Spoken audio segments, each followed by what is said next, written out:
My son stopped helping me with the bills at the beginning of the year, but he didn't stop eating my food or living in my house. When I asked him what money his wife was using to buy brand-name clothes and expensive jewelry, he yelled, "That's none of your business." That was the answer I received after 72 years of a life given over, of silent sacrifices, of unconditional love. I am Eleanor Hayes, and for decades, I believed my greatest virtue was my generosity. Today, I know my greatest mistake was confusing love with submission. My house was always a refuge, a place where the doors were open, where there was always food on the table, where affection was served in every dish I made with my own hands. I worked my entire life as a seamstress, with swollen fingers and my back bent over other people's fabrics, to build this home. Every piece of furniture, every curtain, every corner of these walls was paid for with my hard work. And I did it with pride, because I thought I was building a family. Arthur was born when I was 25 years old.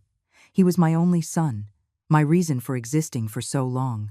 I raised him alone after his father left us, when he was barely 3 years old.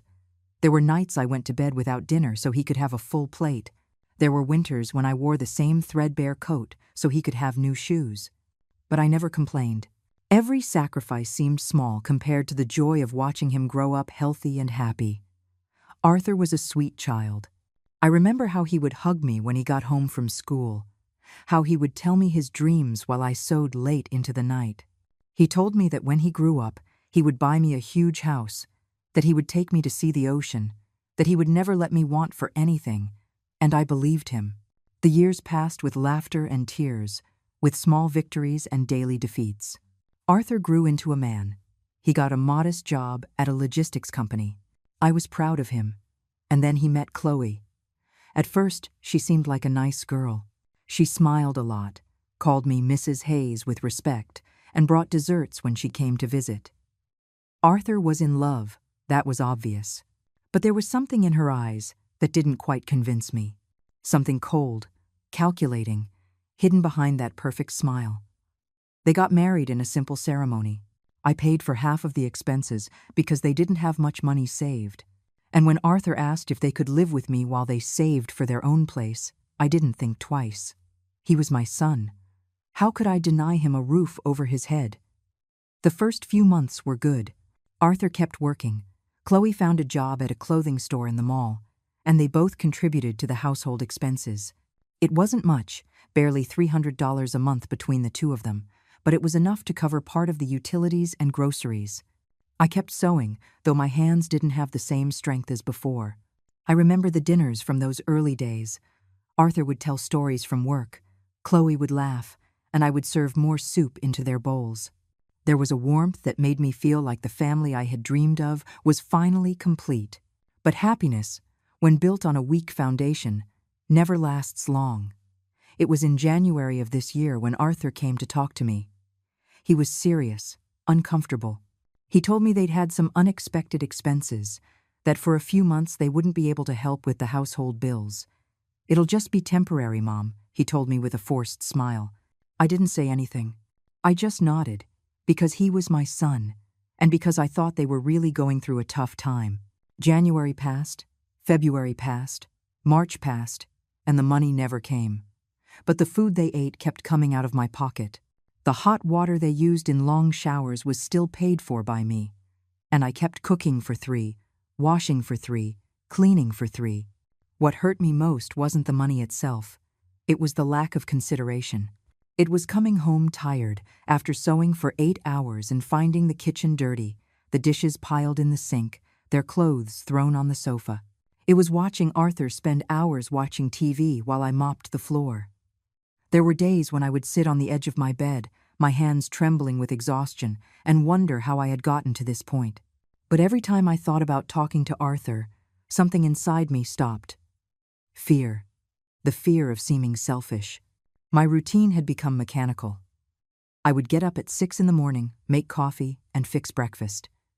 Then I'd go to my little sewing room. I would spend 8, sometimes 10 hours a day there, doing alterations, making dresses. Every stitch was an effort, but I couldn't stop. When I came home in the evenings, I'd always find the same scene. Arthur sprawled on the sofa with his phone. Chloe in their room, binge-watching shows. No one asked how my day had been. No one offered to help with dinner. And I would cook. I would set the table. I would call them, and we would eat in silence. Or worse, we would eat while they stared at their phones, oblivious to my presence. But what really started to bother me was something that began to happen in April. Chloe started coming home with shopping bags from expensive stores. Bags from brands I barely knew by name. Stores where a single dress cost more than I made in an entire week. The first time I saw her with a new bag, I didn't say anything. But then there were more bags, more clothes, more shoes, more handbags. And they weren't cheap things. They were designer pieces. One day I saw her trying on a dress in front of the mirror. "That's a beautiful dress," I told her. "Right?" she replied without looking at me. "It cost me $500. $500. $500 for a dress. All while I was still waiting for the $300 a month they had owed me for months." Then came the jewelry. One day, Chloe showed up with gold earrings with little diamonds. Another day it was a thick silver bracelet. Then a necklace that, I overheard, had cost $800. Every new purchase was another knot in my stomach. But I still said nothing. I kept waiting. I kept giving them the benefit of the doubt. Until one evening, as I was making dinner, I couldn't take it anymore. Arthur and Chloe were in the living room, talking about going to a fancy restaurant. "And where are you going to get the money for that?" I asked from the kitchen. An uncomfortable silence fell. Then I heard Arthur's footsteps approaching. He appeared in the kitchen doorway, scowling. "What are you implying, Mom?" he asked defensively. "I'm not implying anything," I replied. "I'm just asking. You two told me you didn't have money to help with the bills, but I see Chloe constantly buying expensive clothes and jewelry. So I'm wondering, Arthur, where is that money coming from?" His face hardened. For a moment, I thought he would give me a reasonable explanation. But what came out of his mouth was worse than any lie. "That's none of your business," he yelled. "What we do with our money is not your concern." I stood there, frozen. "Our money? The money you didn't have to contribute to the basic expenses of the house where you live?" "Arthur, No, Mom, that's enough. You're being invasive. We're adults, and we don't have to give you explanations." Chloe appeared behind him, her arms crossed and that cold smile on her face. She didn't say anything, but her expression said it all. She was enjoying this. And with that, he turned around and went back to the living room with Chloe. I heard them laugh a few minutes later, as if nothing had happened. I didn't eat dinner that night. I sat in the kitchen, staring at the food I had prepared, feeling the tears roll down my cheeks. For the first time in my life, I felt like I had lost my son, and in that moment, I knew something inside me had changed. I wasn't going to stay silent anymore. I decided it was time to open my eyes and find out what was really going on. Because lies always come to light. And when the truth finally emerged, I would be ready to do what I should have done from the beginning: defend myself. The days following that confrontation in the kitchen were strange, as if something invisible had broken between us. Arthur and Chloe avoided me. They left early and came back late. When we were in the house at the same time, we barely made eye contact. The silence had settled in like another tenant, heavy and annoying. But that silence also gave me something I hadn't had in a long time. Space to think, space to observe, space to start putting together the pieces of a puzzle that had been right in front of my eyes for months, but that I had refused to see. I started paying attention to the details, the little things I used to ignore because I was too busy working, cooking, cleaning.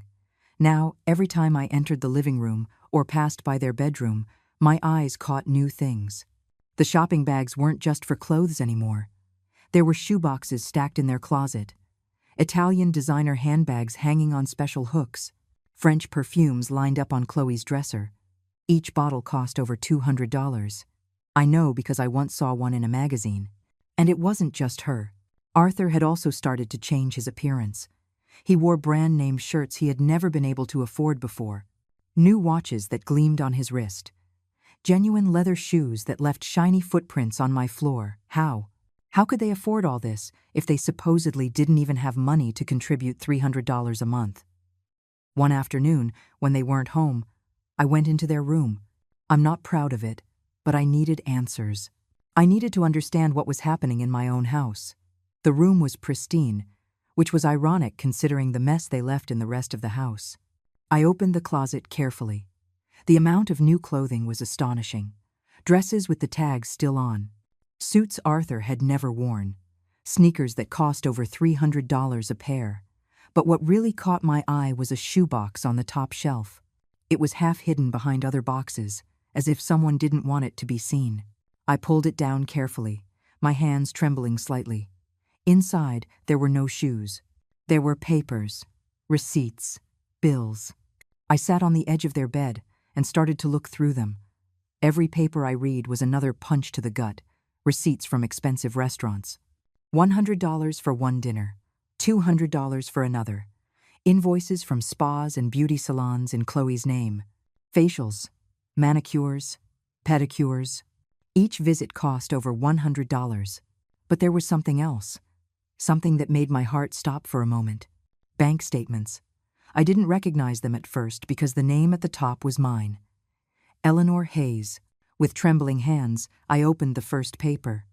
It was a credit card statement, a card I had taken out years ago for emergencies and rarely used. The balance took my breath away. $8,500. $8,500 in debt. I checked the transactions, squinting, trying to understand. Purchases from department stores, jewelry stores, restaurants, electronics stores. None of these purchases had been made by me. I picked up the next paper. Another statement, another card I had forgotten I had. $6,200 in debt. And another. $4,800. In total, according to the papers in front of me, there was nearly $20,000 of debt on cards that were in my name but that I had not used. I sat there, in that room that smelled of expensive perfume and lies, trying to process what I had just discovered. I felt sick. I felt angry. I felt a sadness so deep it was hard to breathe. My own son. My only son. The boy I had raised with so much love and sacrifice, he was stealing from me. There was no other word for it. It was theft. They had taken my cards, my information, my identity, and had spent thousands of dollars without my knowledge, without my permission. And this whole time, they had been telling me they didn't have money to help with $300 a month. The tears started to fall, and I couldn't stop them. I cried silently, clutching those papers to my chest, feeling every illusion I ever had about my family crumble. I heard the front door open. I quickly put the papers back in the box and placed it back on the shelf. I left the room, trying to dry my tears, to compose myself before they saw me. Arthur and Chloe came into the house, laughing about something. They stopped when they saw me standing in the hallway. "What are you doing there, Mom?" Arthur asked suspiciously. "Nothing," I lied. "I was just checking if you needed any laundry done." Chloe looked at me with those cold eyes that disturbed me so much. I knew she didn't believe me. But she said nothing. She just went to her room and closed the door. I couldn't sleep that night. I lay in my bed, staring at the ceiling, mentally reviewing every detail of what I had discovered. $20,000. $20,000 that I would have to pay. $20,000 they had spent on luxuries while I worked until my hands ached to keep the house afloat. How had they gotten my cards? How had they gotten my information? And then I remembered, a few months ago, Chloe had asked me for help with some online shopping. She said her card wasn't working and asked to borrow mine. I gave it to her without a second thought. After all, she was my daughter-in-law. I trusted her. How stupid I was. She must have taken photos of my cards then, memorized the numbers. And ever since, they had been using them freely, racking up debt in my name, destroying the credit it had taken me years to build. The following days were torture. Every time I saw them, I had to bite my tongue to keep from screaming, from confronting them right then and there. But something held me back. A small voice in my head telling me I needed more information, that I needed to understand the full extent of what they were doing before I acted. So I kept watching. I kept quiet, but now with a different purpose. I was no longer the submissive Eleanor who accepted everything without question. I was a woman gathering evidence, preparing for the moment when I would finally put a stop to all of this. I started checking my other documents. My bank statements, my savings. And what I found was even worse than I had imagined. I had a savings account that I had been contributing to for years. Small amounts. $20 here, $50 there. But over time, it had grown to almost $12,000. That was my safety net, my peace of mind for any medical emergency or unexpected event. The current balance on that account was $1,200. Nearly $11,000 had vanished in the last 6 months. I reviewed every transaction, cash withdrawals, transfers to accounts I didn't recognize, all done electronically, with my username and password. How had they gotten that information? And then I remembered. Arthur had come to me for help with my computer a few months ago. He said he needed to update it, that it was running slow. He was on it for almost 2 hours. He must have installed some program to steal my passwords during that time. Or maybe he just wrote them down when I asked him to access my email to print a document. My own son had planned this. He had systematically looked for ways to access my money, my credit, everything I had worked so hard to achieve. The anger I felt was indescribable.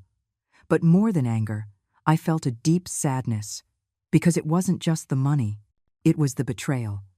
It was realizing that the person I had trusted most in this world, the person I had sacrificed everything for, saw me only as a resource to be exploited. One afternoon, while I was preparing food, Chloe came into the kitchen. She was wearing new earrings that sparkled with every turn of her head. She poured herself a glass of juice from my refrigerator and leaned against the counter, watching me with that calculating gaze. "Mrs. Hayes," she said in a syrupy voice that made my skin crawl. "You know, Arthur and I were thinking about having a little celebration." "A celebration?" I asked without looking up, concentrating on chopping vegetables. "Yes, it's our wedding anniversary soon. 3 years. And we wanted to do something special. A vow renewal, something intimate but elegant." I kept chopping, waiting for her to continue. "We were thinking of doing it at a nice venue. Nothing too big, maybe 50 guests. With dinner, music, nice decorations.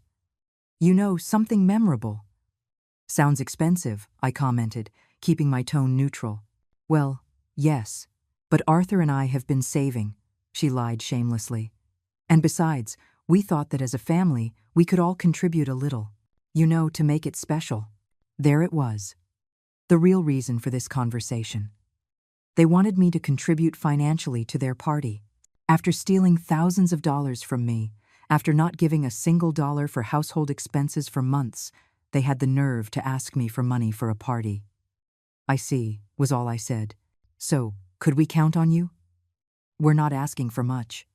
Maybe around $2,000 to help with the venue and the food." $2,000. They wanted $2,000 more dollars. My stomach churned. "I'll think about it," I finally replied. Chloe frowned. That clearly wasn't the answer she was expecting. But she didn't press. She left the kitchen with her glass of juice, leaving a trail of expensive perfume in the air. That night, alone in my room, I made a decision. I wasn't going to confront them yet. I wasn't going to give them the satisfaction of seeing me explode, of seeing me vulnerable. Instead, I was going to do something I should have done from the beginning. I was going to protect myself. I was going to take control of my finances. And when the time was right, when I had all the cards in my hand, then I would act. The next day, I went to the bank. I explained to the manager that I needed to change all my passwords, block my old cards, and get new ones with different numbers. I told him I suspected someone had accessed my accounts without authorization. The manager, a kind man in his 50s, looked at me with concern. "Do you want to file a report, Mrs. Hayes?" I thought about it for a moment. But I shook my head. "Not yet. I just want to secure my accounts for now." We made all the necessary changes. New passwords that only I would know. New cards. Alerts set up for any unusual transactions. I felt a little more in control as I left the bank. But I knew this was just the beginning, because what I had discovered so far was probably just the tip of the iceberg, and I had a feeling the worst was yet to come. After securing my accounts at the bank, I returned home with a strange feeling. On one hand, I was relieved to have taken action. On the other, I knew that at any moment Arthur or Chloe would try to use my cards again and discover they no longer worked. And then would come the questions, the excuses, maybe the accusations. I didn't have to wait long. 2 days later, Arthur burst into my room without knocking. I was folding clean laundry when he stormed in, his face red and my credit card in his hand. "Mom, what did you do?" he asked in an accusatory tone. "Good morning, Arthur. What are you talking about?" I replied calmly, though my heart was pounding. "This card is blocked. I tried to use it, and it doesn't work. You canceled it." I looked him directly in the eyes. "And why would you have my card, Arthur? Why would you be trying to use it?" He fell silent for a moment, searching for an answer. I had it saved from when you lent it to me months ago. I thought I could still use it for an emergency." "What kind of emergency?" I asked, keeping my voice firm. "That doesn't matter. What matters is that you blocked it without telling me. Arthur, it's my card, my money. I don't have to notify you when I make changes to my accounts." His jaw tensed. I could see the frustration building in his face. "You're acting really weird lately, Mom. Very suspicious. I don't understand what's wrong with you. What's wrong with me?" I repeated, feeling the anger I had been suppressing for weeks begin to boil. "You want to know what's wrong with me, Arthur?" Chloe appeared in my bedroom doorway, as if she had been listening from down the hall. "What's going on?" she asked in a fake worried voice. Arthur pointed at me. "My mom blocked all her cards. For no reason." "I have my reasons," I said firmly. Chloe looked at me with those cold eyes. "Mrs. Hayes, I understand it's your money, but we live under the same roof. We're family. We should trust each other." Trust. That word sounded like a joke coming from her.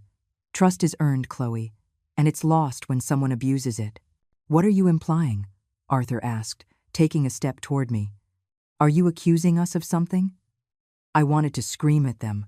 I wanted to pull out all the statements I had found and throw them in their faces. I wanted to tell them I knew exactly what they had been doing. But something held me back. An inner voice telling me it still wasn't the time. That if I showed all my cards now, they would find a way to manipulate the situation, to make me look like the bad guy. So I took a deep breath and said, "I'm not accusing you of anything. I'm just being more careful with my finances. At my age, I have to think about my future." "Your future?" Chloe said with a bitter smile. "We are your future. We're your family. Or have you forgotten that?" "I haven't forgotten anything," I replied. "That's precisely why I'm doing this." Arthur shook his head in frustration. "I don't get you, Mom. You used to be so generous, so open with us. Now you act like we're strangers, like you can't trust us." Every word he said was a calculated manipulation, trying to make me feel guilty, trying to make me believe that I was the problem. "Arthur, you two have gone months without contributing to the expenses of this house," I said in a calm but firm voice. "You eat my food, you use my utilities, you live under my roof. And meanwhile, I see Chloe buying brand-name clothes and expensive jewelry. I see you wearing new watches and expensive shoes. So forgive me if I start asking questions." "We already told you that's none of your business," Arthur yelled. "What we do with our money has nothing to do with you."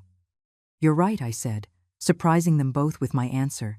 "What you do with your money isn't my business, but what happens in my house, with my resources, with my bank accounts, that is completely my business."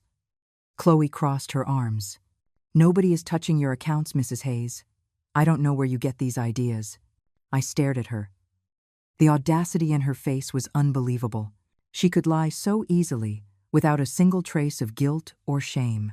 "I want things to be clear," I said, looking at them both. "This is my house. I pay the bills.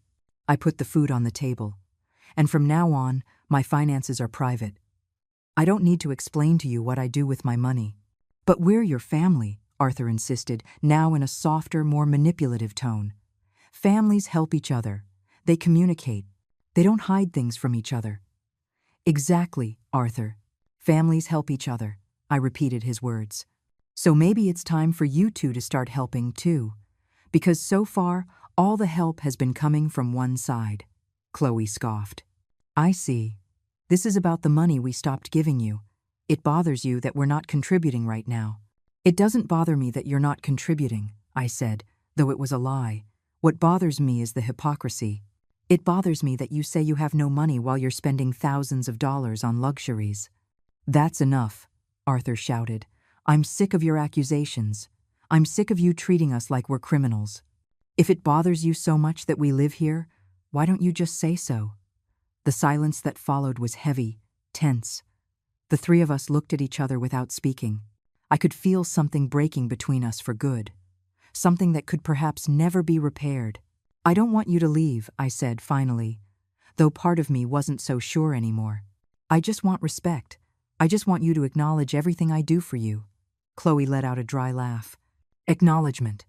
It's always the same with mothers. They do something for their children and then spend the rest of their lives holding it over their heads, making them feel guilty. Her words hit me like a slap. Arthur didn't defend her. He didn't defend me either. He just stood there, looking at the floor, trapped between his wife and his mother. I think this conversation is over, I said, feeling tears threatening to spill. Please, leave my room. Chloe turned and left without another word. Arthur stayed for a moment, as if he wanted to say something, but he finally left too, closing the door harder than necessary. I sat on my bed, shaking, not from fear, but from pent-up anger, from frustration, from deep sadness. They had manipulated me. They had tried to make me feel guilty for protecting what was mine, for setting boundaries, for demanding a minimum of respect. And the worst part was that Arthur, my own son, had stood by silently while his wife insulted me. He hadn't defended me. He hadn't acknowledged that she was being cruel and unfair. He had simply abandoned me. That night, I heard their voices through the walls. They were talking in low, agitated tones. I couldn't make out the exact words, but the tone was clear. They were angry. They were planning something. And I was planning too, because I had learned that in this life, no one protects you better than yourself. And if my own family saw me as a resource to exploit instead of a person to love and respect, then it was time for me to make difficult decisions. Decisions that would change everything. The days following that confrontation were the most tense I had ever experienced in my own home. Arthur and Chloe barely spoke to me. When we were in the kitchen or living room at the same time, the air felt heavy, thick with resentment. They acted as if I were the villain in this story, as if I had done something unforgivable by protecting my own finances. But I no longer let myself be manipulated. Every time I felt guilt trying to creep in, I remembered the bank statements, the $20,000 in debt, the $11,000 stolen from my savings, and the guilt would vanish, replaced by a cold determination. One afternoon, while cleaning the living room, I found an envelope lying next to the sofa. It was open and had the logo of an elegant hotel downtown. Out of curiosity, I pulled out the paper inside. It was a quote. "Dear Mr. and Mrs. Arthur Hayes," the header read. The letter detailed the costs for a vow renewal celebration. Ballroom for 50 guests, $2,500. Premium catering, $3,000. Floral decoration, $1,200. Live music, $800.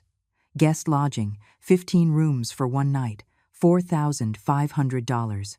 The total on the quote was $12,000. $12,000 for a party. While they owed me months of contributions for basic household expenses. But what really caught my attention was a handwritten note at the bottom of the document. Initial deposit required, 50% of the total. Deadline, May 15th. I checked today's date. It was May 12th. The deadline for the $6,000 deposit was in 3 days. Where did they plan on getting that money? And then I understood. That's why Chloe had come to ask me for $2,000. They probably planned on taking the rest from my accounts, as they had been doing for months. But now that I had blocked everything, they were desperate. I took a picture of the quote with my cell phone and put the paper back in the envelope, leaving it exactly where I had found it. More evidence. More proof of their shamelessness and deceit. That evening, Arthur knocked on my bedroom door. When I opened it, he had an expression I hadn't seen on his face since he was a child. He looked sad, vulnerable. "Mom, can we talk?" he asked softly. I nodded and let him in. He sat on the edge of my bed, hands clasped, looking at the floor. "I'm sorry for how things have been lately," he began. "I know we've had disagreements. I know I've disappointed you by not being able to help with the bills." I stood with my arms crossed, waiting for him to continue. "It's just. These have been tough months, Mom. Things at work aren't going well. There were layoffs, and my pay was cut. And Chloe had problems at her job, too. They've been paying us less than we expected." Every word sounded rehearsed, as if he had practiced this speech in the mirror.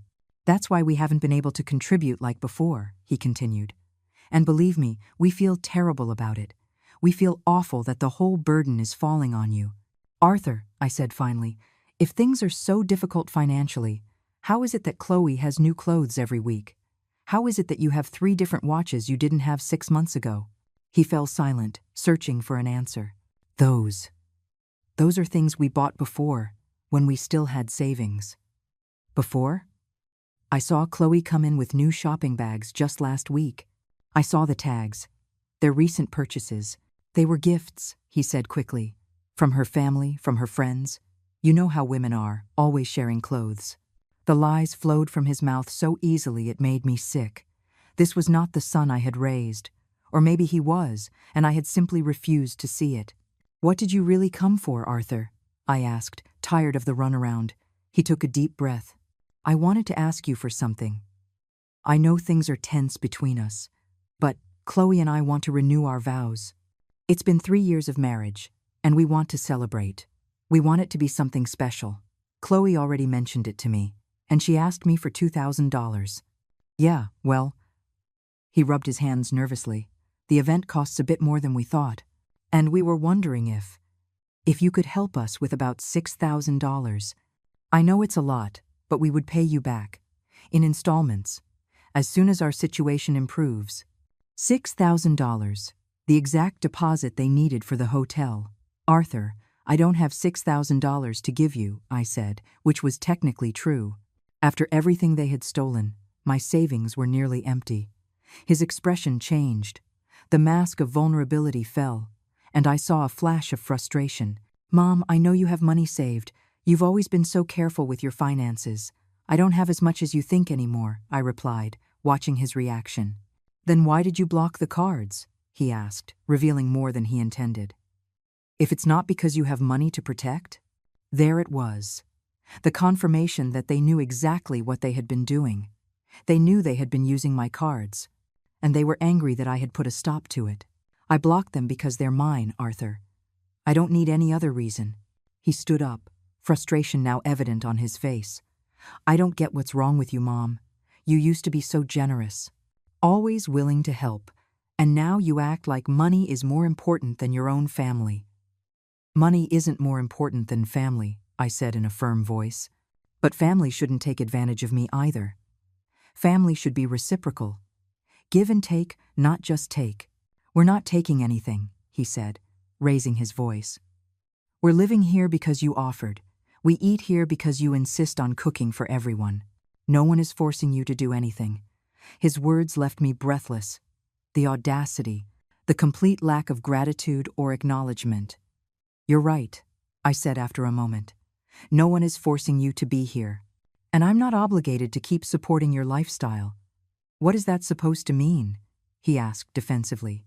"It means that maybe it's time for you to find your own place.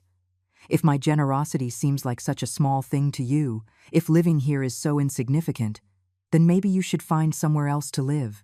The look on his face was one of genuine shock, as if he had never considered the possibility, as if he had assumed he could always count on my house, my food, my money, without giving anything in return. "You're kicking us out?" he asked, in disbelief. "I'm suggesting that maybe it's time for you to be more independent. You're almost 30 years old. Arthur, you're married adults. You can't live with me forever. I can't believe what I'm hearing," he said, shaking his head. "Is this how you treat your only son? By throwing him out on the street?" "I'm not throwing you out on the street.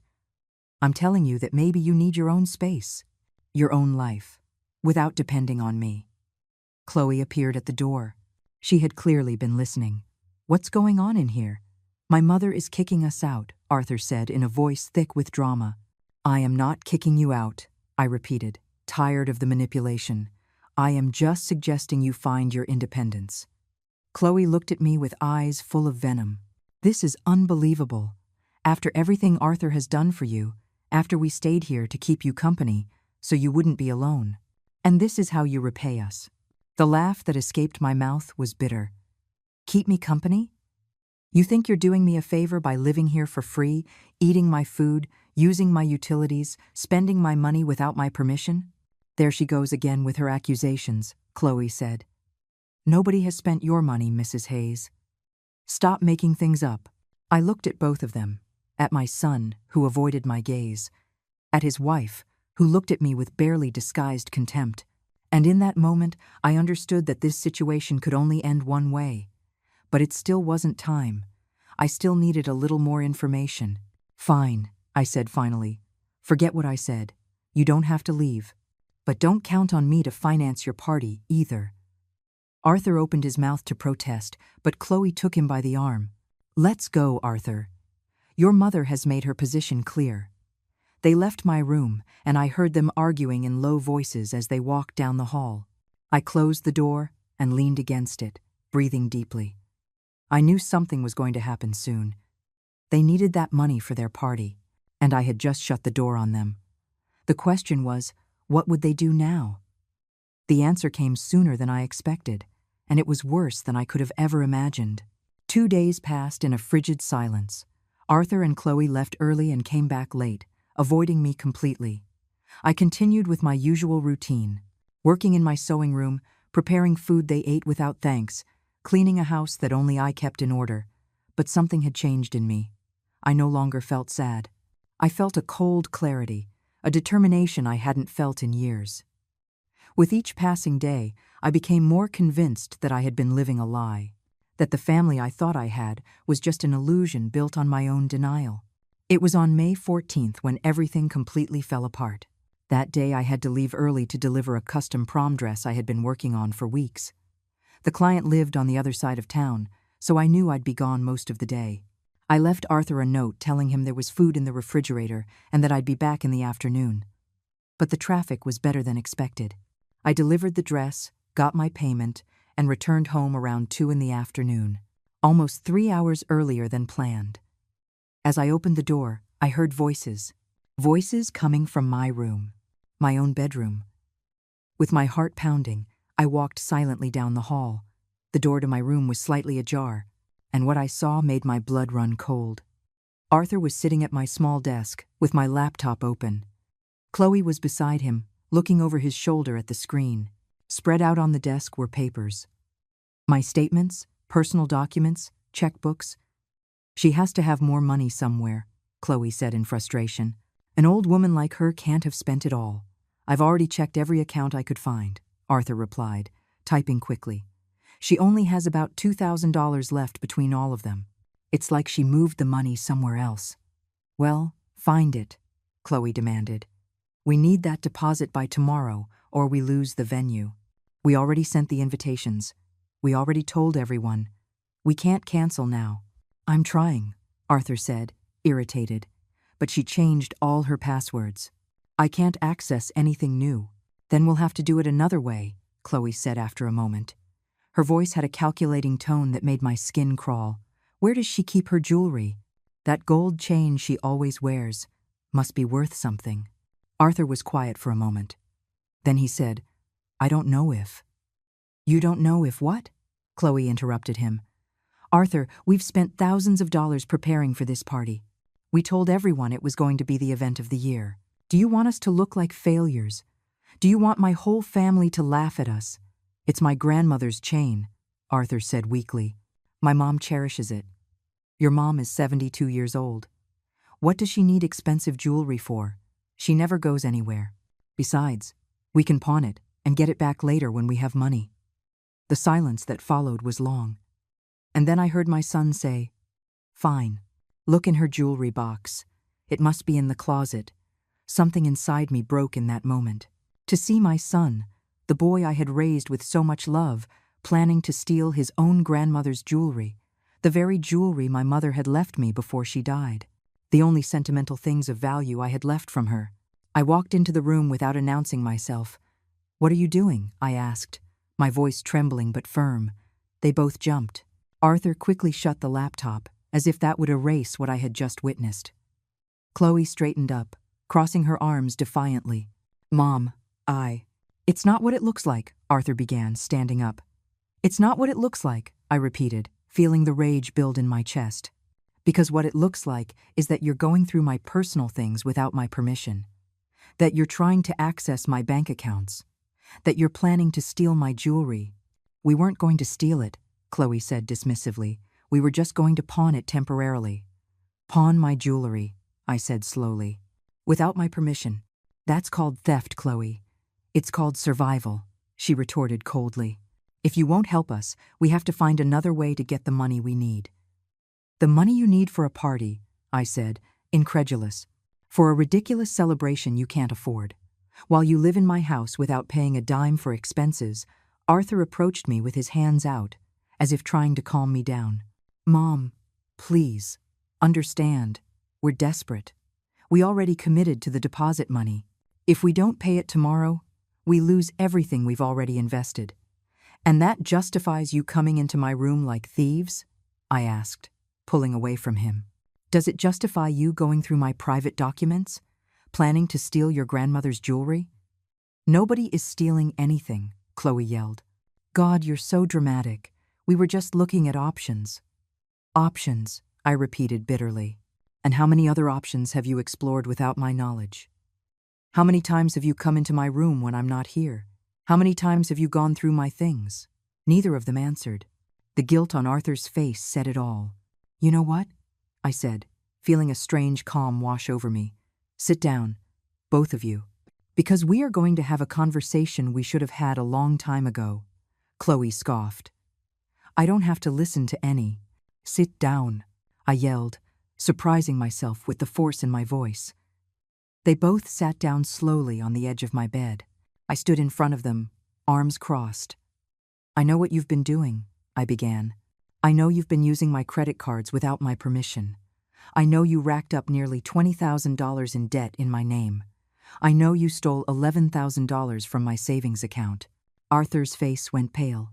Chloe maintained her defiant expression, but I saw a flicker of worry in her eyes. "I found the statements," I continued. "I saw every transaction, every purchase at luxury stores, every dinner at expensive restaurants, every piece of jewelry, every handbag, all paid for with my money, with my credit, without my permission." "Mom, I can explain," Arthur started. "No," I cut him off. "I don't want any more explanations. I don't want any more lies. I want you to tell me the truth, right now." "Why? Why did you do this to me?" Silence filled the room. Arthur stared at the floor, unable to meet my eyes. It was Chloe who finally spoke. "Because we could," she said coldly. "Because you never checked anything.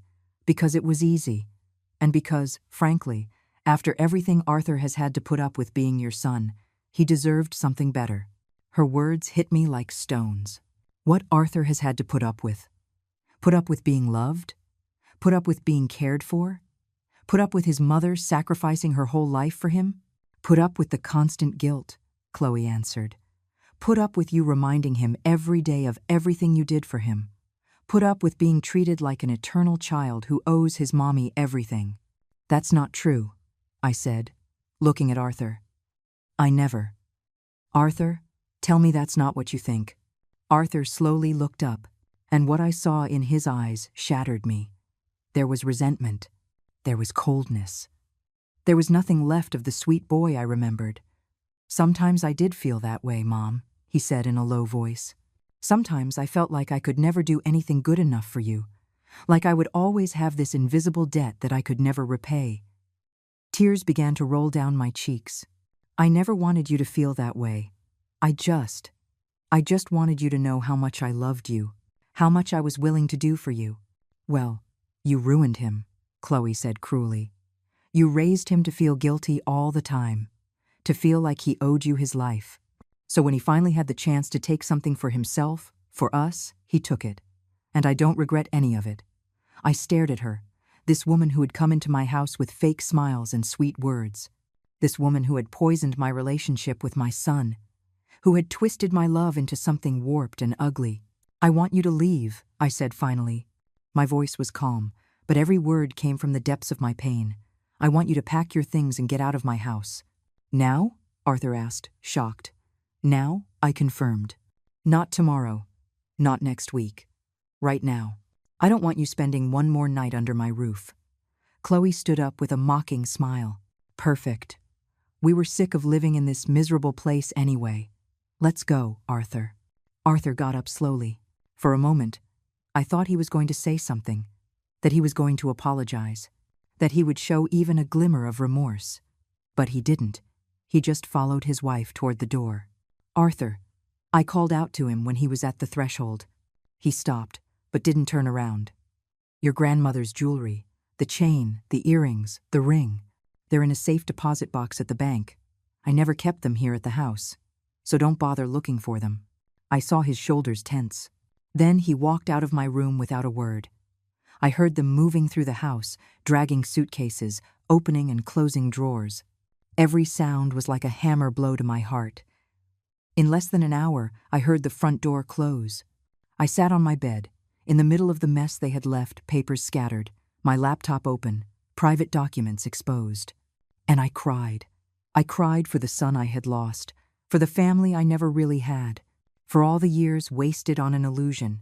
But amidst the tears, I also felt something else, something I didn't expect. Relief. A huge weight had been lifted from my shoulders. I no longer had to pretend. I no longer had to endure the abuse disguised as family love. I was alone. But for the first time in a long time, I was at peace. Or so I thought. Because I didn't know the worst was yet to come. The first few days after Arthur and Chloe left were strange. The house was quiet, but it wasn't the tense silence of the previous weeks. It was a different kind of silence. Empty, yes, but also clean. As if a foul air had finally been cleared out. I focused on cleaning my room. I organized all the papers they had scattered. I changed the sheets. I opened the windows to let in the fresh air. It was as if I was erasing their presence, reclaiming my space.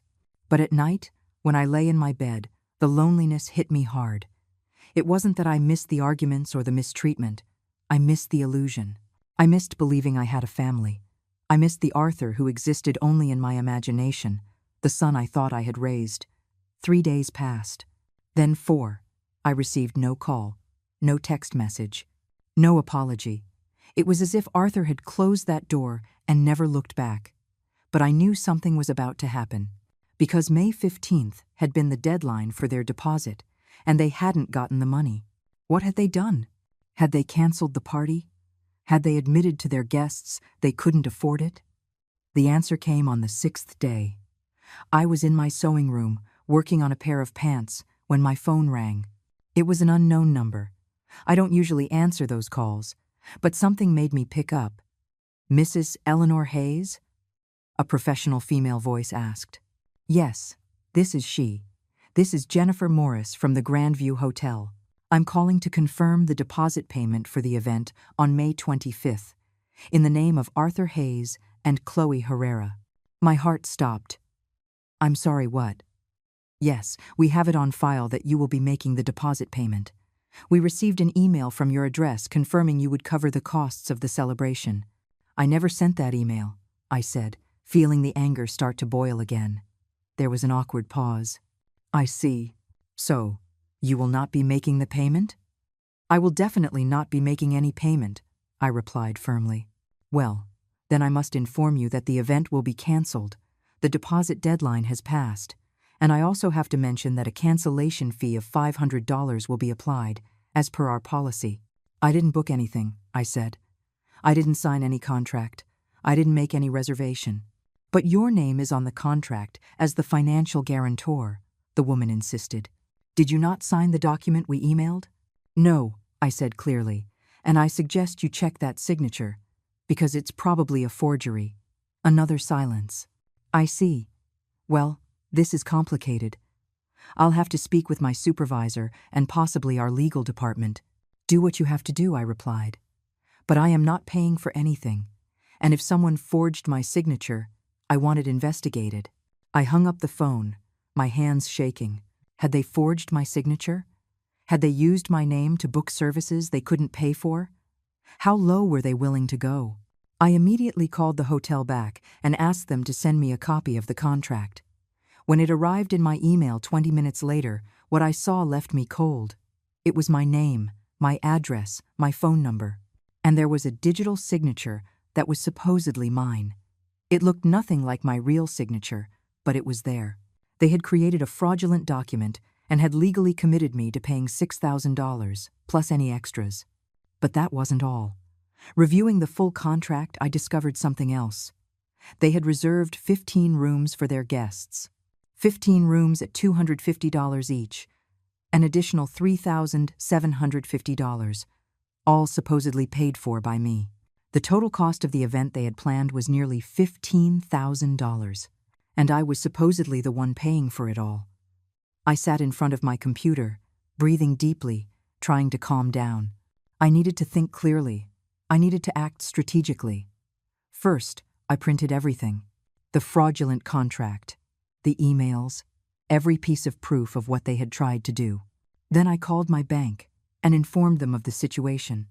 They assured me no charges would be processed without my explicit authorization.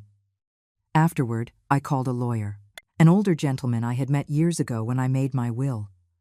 I explained the situation, and he told me that what Arthur and Chloe had done constituted fraud, forgery, identity theft. I could press charges if I wanted. "Do you want to press charges, Mrs. Hayes?" the lawyer asked. I thought about it for a long moment. He was my son. Despite everything, he was still my son. Did I really want to get him into legal trouble? "Not yet," I replied. "I want to talk to him first. Give him a chance to fix this." But deep down, I knew that conversation wouldn't be easy. And I was right. That evening, Arthur finally called me.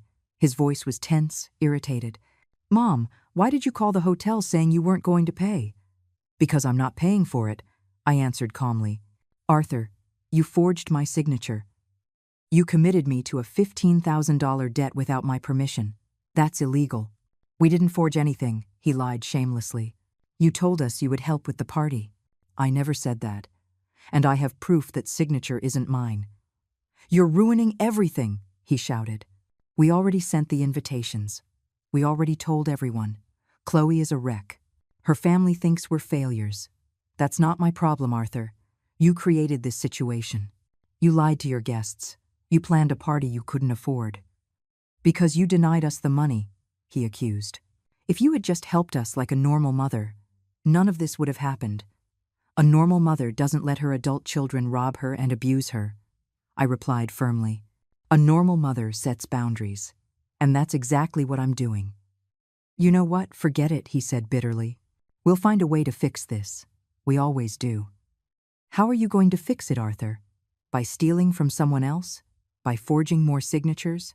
"You'll see," he said in a strange, almost threatening tone. "You'll see how we fix it." And he hung up. I stared at the phone with a bad feeling. That tone in his voice. That veiled threat. What were they planning? 2 days later, on May 18th, I received another call from the hotel.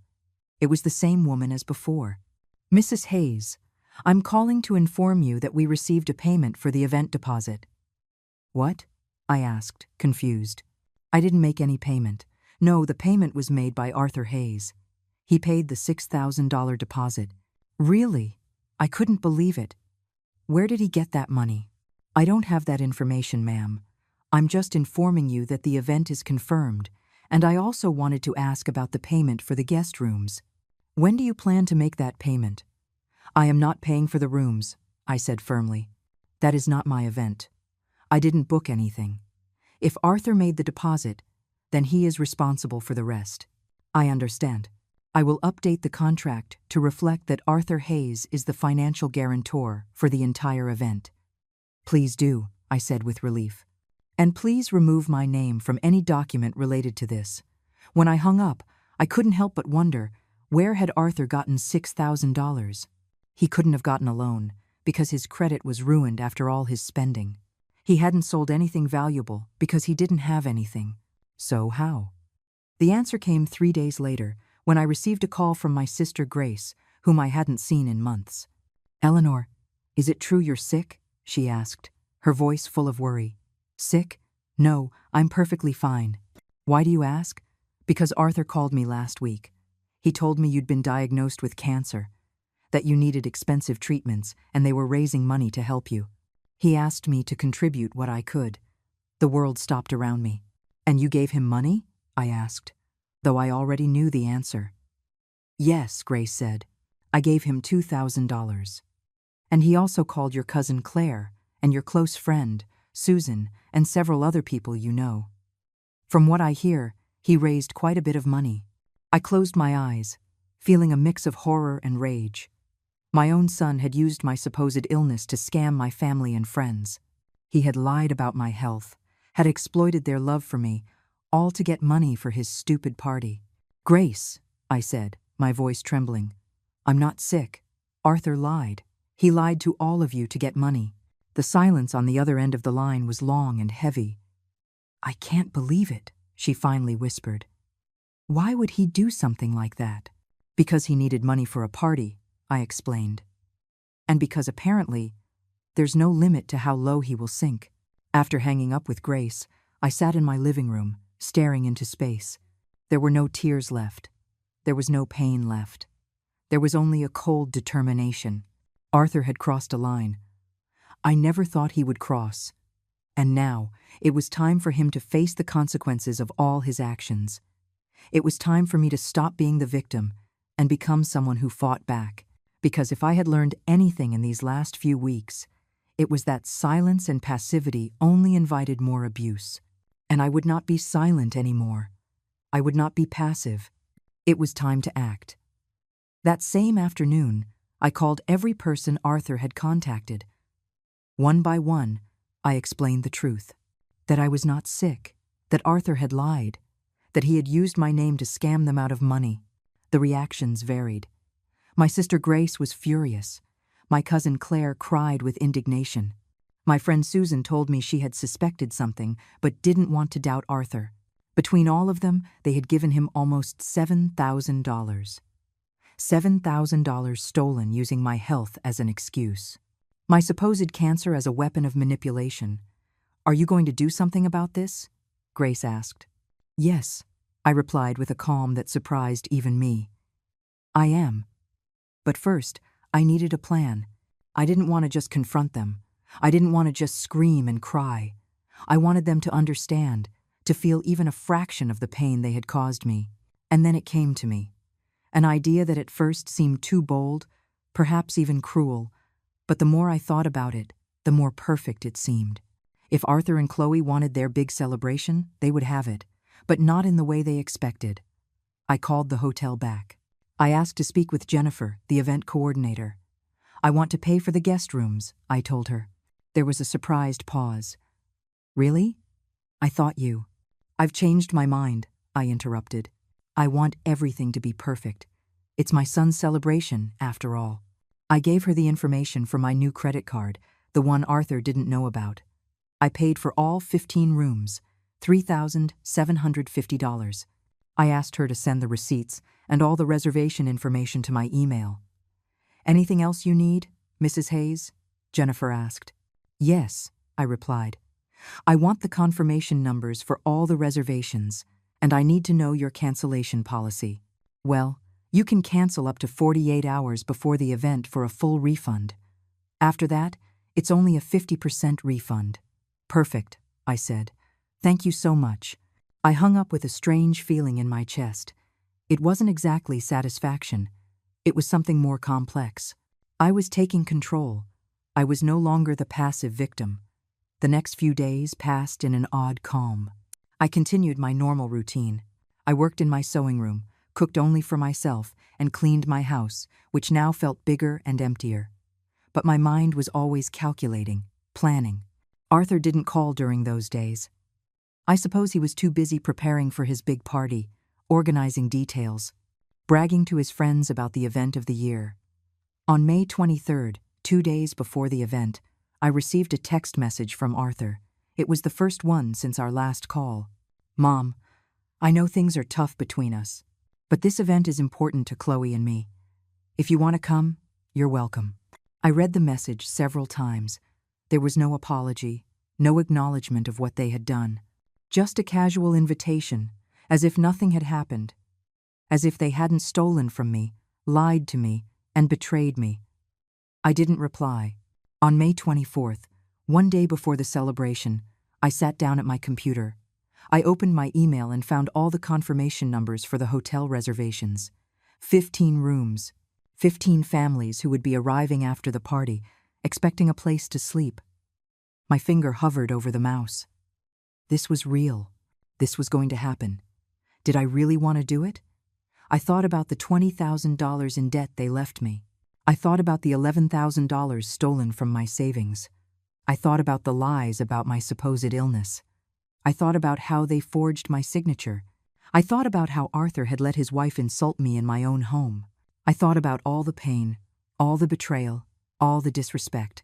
And then I clicked. One by one, I canceled all 15 reservations. The system asked if I was sure. I clicked confirm every time. I requested the full refund, $3,750 that would be returned to my account. When I finished, I stared at the screen with the cancellation confirmations. It was done. There was no turning back. I slept better that night than I had in months. I felt no guilt. I felt no remorse. I felt something I hadn't felt in a long time. Power, control over my own life. The morning of May 25th dawned, sunny and warm. It was a perfect day for a party. I imagined Arthur and Chloe waking up excited, getting ready for their big event. I imagined their guests getting dressed in their best clothes, buying gifts, preparing for a special night. I felt no pity. I felt nothing but a cold calm. I spent the day at home, working in my sewing room as usual. I ate a simple lunch. I watered my plants. I watched a little television. A completely normal afternoon. Except I knew what was coming. I imagined the party, the music, the dinner, the toasts. Arthur and Chloe renewing their vows, surrounded by friends and family. Everyone celebrating, laughing, taking pictures. And then I imagined what would happen afterward. The guests arriving at the hotel, tired after the party, eager to rest, walking up to the reception desk with their confirmation numbers, and discovering that there were no reservations in their names. The confusion, the questions, the desperate calls, and finally, the horrible realization that someone had canceled everything, that there were no rooms for anyone. 15 families with nowhere to sleep. 15 groups of people asking Arthur what had happened, why he had promised them lodging that didn't exist, and Arthur searching for answers, calling the hotel, discovering that the reservations had been canceled by the person who paid for them, by me. I didn't know exactly what time it would all happen, but I knew it would. And when it did, Arthur would finally understand that his actions had consequences, that he couldn't keep abusing people without facing any repercussions.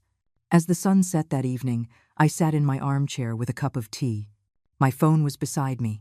I knew that at some point in the night it would ring. I knew Arthur would call, furious, desperate, demanding explanations. And when he called, I would be ready to give him the only explanation he needed to hear. That it was time for him to take responsibility for his own decisions, and that I, finally, had stopped letting him hurt me. The phone vibrated around 11 o'clock at night. It was Arthur. I took a deep breath and let it ring. Once, twice, 3 times. Finally, I answered. "Mom." Arthur's voice was desperate, almost unrecognizable. "What did you do?" "Hello, Arthur," I replied calmly, taking a sip of my tea. "How was your party?" "Don't play dumb," he yelled.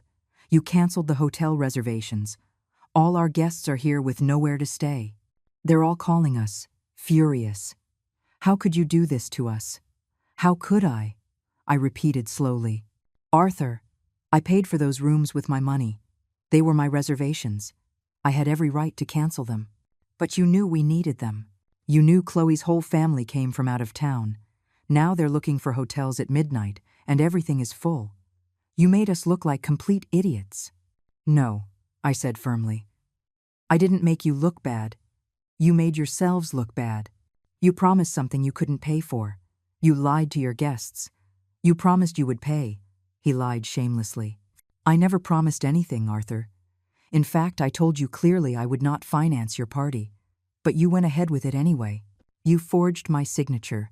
You stole money from my family by lying about an illness I don't have. And now you're blaming me? I heard voices in the background. Chloe screaming something I couldn't understand. Then her voice got closer to the phone. You bitter old woman, Chloe screamed. You did this out of pure spite. Because you can't stand to see us happy. Because you're a jealous old hag who doesn't want your son to have a better life than you. Chloe, I said, with a calm that surprised even me, I paid for those rooms. $3,750 of my own money. Money you never even asked me for. You just assumed I would cover it. Just like you assumed you could use my credit cards. Just like you assumed you could steal my savings. We didn't steal anything, she shrieked. I have the statements, I continued. I have every transaction. $20,000 in debt you racked up in my name. $11,000 that vanished from my savings account.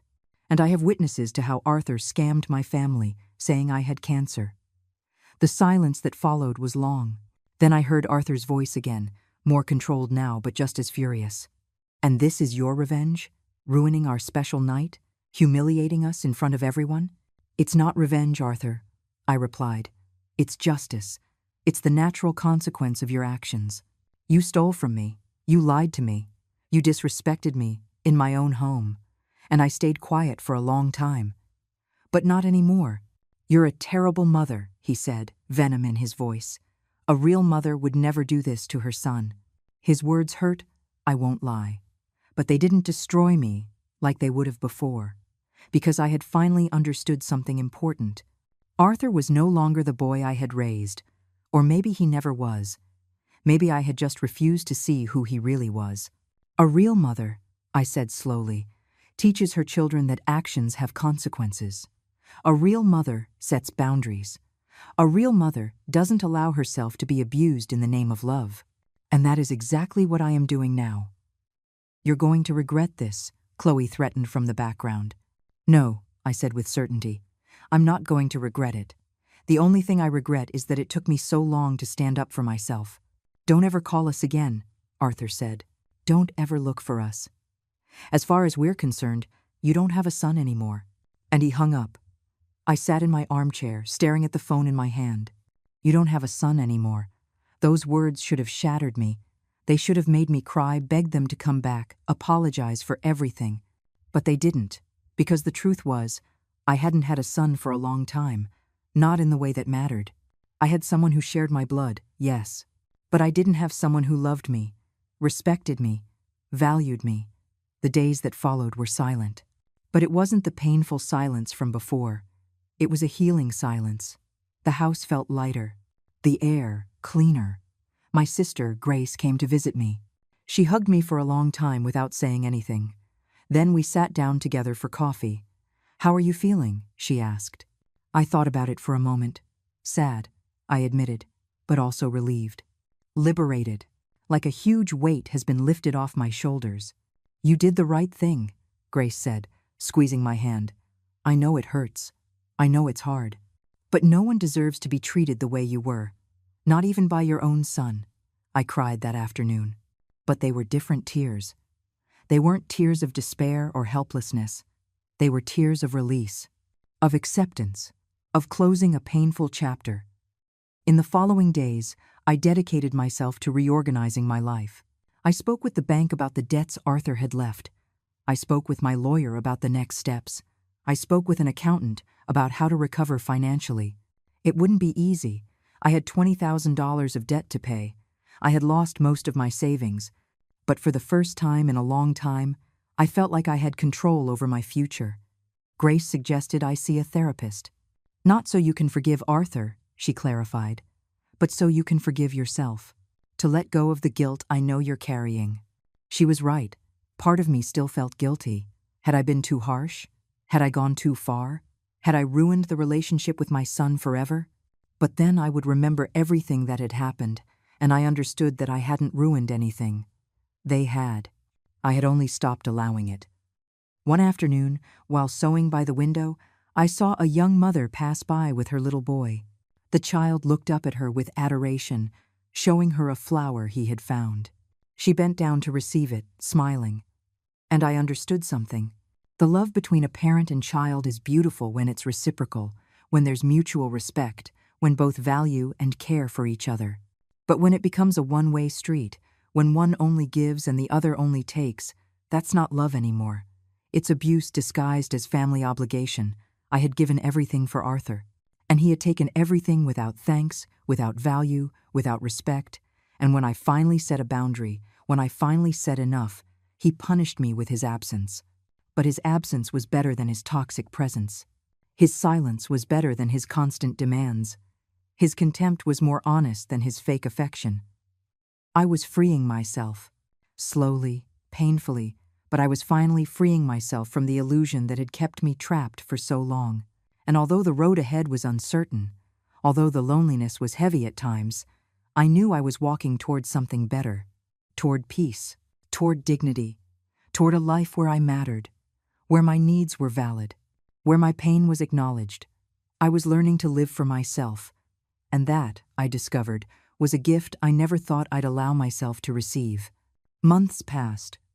Summer turned to fall, and with it came a transformation I never imagined possible. It wasn't dramatic or sudden. It was gentle, gradual, like the changing of the seasons. I started to fill my days with things I had forgotten I enjoyed. I signed up for a painting class at the community center. My hands, so used to sewing, now learned to mix colors and create shapes on a canvas. I wasn't good, but it didn't matter. I enjoyed the process. I also started going out more. Grace invited me to lunch every week. I reconnected with friends I had neglected for years. Too busy being a mother, a provider, being everything for someone who never valued it. My house, once filled with tension and resentment, became my sanctuary. I bought new plants for the garden. I painted the walls colors that I liked. I rearranged the furniture the way I wanted it, not the way that was convenient for others. Financially, it was difficult. I had to work extra hours in my sewing room. I took on more commissions. I worked weekends. Little by little, I paid off the debts Arthur had left. Every payment was a small victory. Every dollar paid back was another step toward my freedom. I never heard from Arthur again. He didn't call to apologize. He didn't send any messages. It was as if he had completely disappeared from my life. And although that hurt at first, over time I understood that his absence was the best gift he could have given me, because I could finally heal. I could finally see clearly everything I had been denying for years. The manipulation, the abuse, the systematic exploitation of my love and my kindness. One day, while having coffee in my garden, my cousin Claire came to visit. She had news. "Eleanor," she said carefully, "I saw Arthur the other day at the grocery store." My heart skipped a beat, but I kept my face serene. "And how was he?" "He looked tired. He was buying cheap, store-brand stuff." Chloe wasn't with him. She paused. "He said hello, but he looked ashamed, like he wanted to say something, but didn't know what." I didn't say anything. I just nodded. "Do you think he'll ever come back?" Claire asked. "Apologize?" "I don't know," I answered honestly, "and I don't know if I care anymore. I've learned that I can't force anyone to value me. I can't force anyone to treat me with respect. All I can do is respect myself." Claire smiled sadly. "You look different, lighter, like you've taken off a heavy coat." She was right. I felt lighter, because I had stopped carrying guilt that wasn't mine to bear. I had stopped taking responsibility for the decisions and actions of another person, even if that person was my son. I started going to therapy, as Grace had suggested. At first, it was hard to talk about everything, but my therapist, a wise woman named Dr. Evelyn Reed, helped me understand patterns I had repeated my whole life. "True love doesn't exhaust you," she told me one day. "True love doesn't leave you empty. When a relationship takes more from you than it gives, when it makes you feel smaller instead of more whole, that isn't love. It's something else." Her words resonated deeply with me. My whole life, I had believed that loving meant sacrificing myself until I disappeared. That being a good mother meant giving without limits, without conditions, no matter the personal cost. But now I understood that was a lie. That true love includes healthy boundaries. That saying no didn't make me selfish. That protecting myself didn't make me a bad person. I made the last payment on the debts in December, right before Christmas. When I saw the zero balance, when I confirmed my credit was clean again, I cried. But they were tears of joy, of accomplishment, of freedom. I spent that Christmas with Grace and her family. Her house was full of laughter, warmth, and genuine love. And I realized that family isn't always the one who shares your blood. Sometimes family is the one who chooses to stay, who values you, who respects you. On New Year's Eve, as the bells rang and fireworks lit up the sky, I made a promise to myself. I would never again allow anyone to make me feel small. I would never again confuse abuse with love. I would never again apologize for defending my dignity. I am 73 years old now. My hair is completely white. My hands still sew, though more slowly than before. My house is quieter than I ever imagined it could be. But I am happy. In a deep, genuine way I haven't experienced in decades. Because I learned that chosen solitude is better than toxic company. That peace is more valuable than the illusion of a perfect family. Sometimes, when I sit in my garden at dusk, I think of Arthur. I wonder if he will ever understand what he did, if he will ever feel remorse, if he will ever learn that people aren't resources to be exploited, but human beings to be valued. But those questions no longer consume me. They no longer define my life. Because I've learned that I can't control the actions of others. I can only control my own. And I have chosen to live with dignity, with self-respect, with peace. My life isn't perfect. There are still difficult days. There are still moments of loneliness. But they are nothing compared to the agony of living under constant abuse. I got back something I had lost a long time ago. Myself, my voice, my strength, my value as a person, beyond what I could give to others. And that, I discovered, was all I ever really needed. The freedom to be who I am, without apology, without guilt, without fear. The freedom to close the door on what hurts me and open windows to what nourishes me. The freedom to choose peace over chaos, dignity over manipulation, self-love over empty sacrifice. 73 years it took me to learn this lesson, but I finally learned it. And now, in this new chapter of my life, I walk with my head held high, knowing that I deserve respect, I deserve genuine love, and I deserve peace. And if that means walking alone, then I will walk alone. Because I discovered that the best company I can have is my own, now that I have finally learned to value it. This is my story. The story of how I lost my son, but found myself. And though the price was high, I wouldn't trade this ending for anything in the world. Because for the first time in my life, I am truly free.